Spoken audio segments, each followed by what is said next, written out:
भाजपा की फडणवीस सरकार की बड़ी नाकामी, फिर हुआ व्हाट्सएप पर एमपीएससी का पेपर लीक। दोस्तों सोचिए, कोई नौजवान सालों से दिन रात पढ़ता है, कोचिंग की फीस भरता है, ट्रेन में धक्के खाता है, परीक्षा देने दूसरे शहर जाता है और फिर परीक्षा से 2 दिन पहले ही पेपर व्हाट्सएप पर आ जाता है। महाराष्ट्र में ड्रग इंस्पेक्टर भर्ती परीक्षा 22 मार्च को हुई। 20 मार्च को ही 70 से ज्यादा सवाल लीक हो गए और अब पूरी भर्ती ही रद्द हो गई। ये कोई अकेला मामला नहीं है। भाजपा की देवेंद्र फडणवीस सरकार में पेपर लीक अब महामारी बन चुकी है, युवाओं का भविष्य लूटने वाली महामारी। महाराष्ट्र पब्लिक सर्विस कमीशन यानी एमपीएससी ने फूड ड्रग एंड एडमिनिस्ट्रेशन में ड्रग इंस्पेक्टर ग्रुप बी के 154 पदों के लिए भर्ती निकाली थी। जुलाई 2025 में विज्ञापन निकला, करीब 44,500 युवाओं ने परीक्षा दी। परीक्षा हुई 22 मार्च 2026 को, नतीजे आए जून में और 506 उम्मीदवार इंटरव्यू के लिए चुने गए। 488 का इंटरव्यू भी हो गया, प्रोविजनल मेरिट लिस्ट भी आ गई। लेकिन जुलाई में शिकायतें आई और दावा किया गया कि परीक्षा से 2 दिन पहले यानी 20 मार्च को 70 से ज्यादा सवाल व्हाट्सएप पर सर्कुलेट हो रहे थे। कुछ रिपोर्ट्स में 70 से 80 सवालों की बात कही गई। पुलिस की प्राथमिक जांच में सामने आया कि कम से कम एक उम्मीदवार को सवाल सेट पहले मिल गया था और उसने फायदा उठाया। इसके बाद 25-26 अगस्त 2026 को एमपीएससी ने पूरी भर्ती प्रक्रिया रद्द कर दी।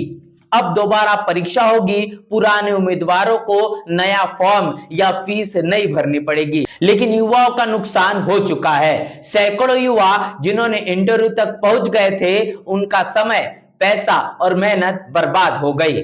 सोचिए इन युवाओं की हालत।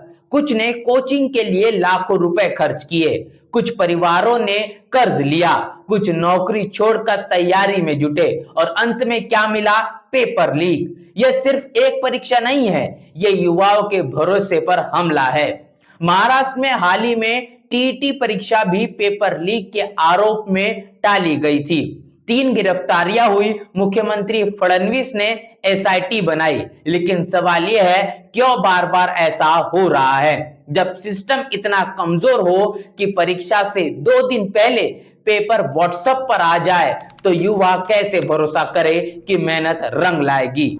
अब आते हैं असली मुद्दे पर। यह घटना भाजपा के देवेंद्र फडणवीस की सरकार में हुई है। विपक्ष लगातार कह रहा है कि महाराष्ट्र पेपर लीक का अड्डा बनता जा रहा है। नीट से लेकर टीईटी तक और अब ड्रग इंस्पेक्टर तक सरकार जांच करती है, एसआईटी बनाती है, गिरफ्तारियां होती है, लेकिन घोटाले थमते ही नहीं।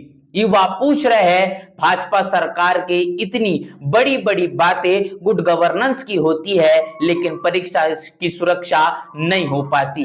पेपर लीक सिर्फ एक घटना नहीं, एक सिस्टम है जहां पैसे वाले या कनेक्शन वाले आसानी से सवाल हासिल कर लेते हैं और आम युवा जो ईमानदारी से मेहनत करता है वो पीछे रह जाता है। भाजपा सरकार बार बार कहती है कि वो युवाओं के भविष्य के लिए काम कर रही है, लेकिन बार बार पेपर लीक होने से युवाओं का भविष्य बर्बाद हो रहा है।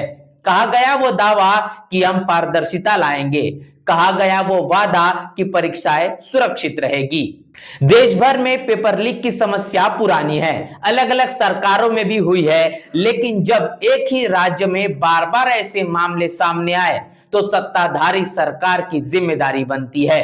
फडणवीस सरकार को सख्त कार्रवाई दिखानी चाहिए। सिर्फ परीक्षा रद्द करके काम नहीं चलेगा।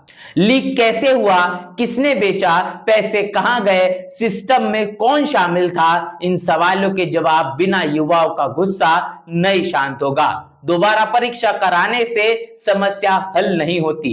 समस्या हल तब होगी जब दोषियों को सख्त सजा मिले और सिस्टम इतना मजबूत हो कि दोबारा लीक न हो।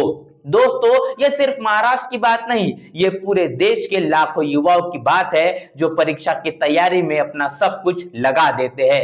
पेपर लीक युवाओं के सपनों की हत्या है।